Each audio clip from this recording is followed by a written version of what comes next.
పనులు కంప్లీట్ చేయాలని కోరుతున్నాము. ప్రయాణికులకు చాలా ఇబ్బంది పడుతున్నాం. బీజేపీ జాతీయ అధ్యక్షుడు జేపీ నడ్డాపై టీపీసీసీ ప్రధాన కార్యదర్శి అద్దంకి దయాకర్ సంచలన వ్యాఖ్యలు చేశారు. తెలంగాణలో కాంగ్రెస్ ఏడాది పాలన సంబరాల ఉత్సవాలు చేస్తుంటే ఒకవైపు బీఆర్ఎస్ అసూయ పడుతుందని అన్నారు. నడ్డా తెలంగాణ అడ్డాకు వచ్చి గ్యారంటీలన్నీ గారడీలైపోయాయని అంటున్నారని, వాళ్ళు ఎలక్షన్లు వేస్తేనే తెలంగాణకు వస్తారని అన్నారు.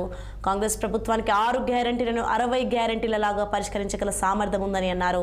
తెలంగాణకు ఏదైనా చేసి మాట్లాడాలని, లేదంటే తెలంగాణ ప్రజలు ఎవరూ నమ్మరని అన్నారు. ఈస్ట్ ఇండియా కంపెనీ వచ్చి ఈ దేశాన్ని కొల్లగొట్టినట్టు, ఈ దేశాన్ని దోచుకోవడానికి వచ్చినట్టుగా చరిత్ర ఉంది. ఇప్పుడు బీజేపీ ఇండియా లిమిటెడ్ వచ్చినట్టుగా కనపడుతున్నది.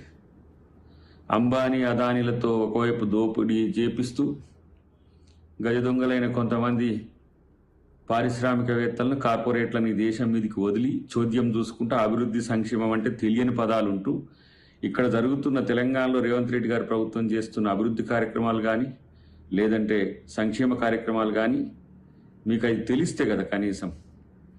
బీఆర్ఎస్ వాళ్ళై ఇంకా ఇక్కడున్న విపక్షాలకు సంబంధించిన వాళ్ళు విమర్శించే మాటలను మాట్లాడడం తప్పితే మీకు కొత్తగా ఇక్కడ మీరు చేసింది ఏముందని. కాబట్టి బీజేపీ దోపిడీలాగా కాంగ్రెస్ పార్టీ ఉండదు. కాంగ్రెస్ పార్టీ ప్రభుత్వం ఉన్న దగ్గర 6 గ్యారంటీలే కాదు 60 గ్యారంటీలైనా ఎలా పరిష్కరించగల సామర్థ్యం తెలంగాణ ప్రభుత్వానికి వచ్చింది. మీ సుక్క పైస లేకుండా ఇక్కడ ప్రభుత్వం, ఇక్కడ ప్రజల కష్టంతో సంపాదించిన వాటితోనే ఈరోజు ఈ తెలంగాణ ప్రభుత్వం తెలంగాణ అభివృద్ధి చేసుకుంటున్న మాట తెలుసుకోవాల్సిన అవసరం ఉంది. ఈ దేశం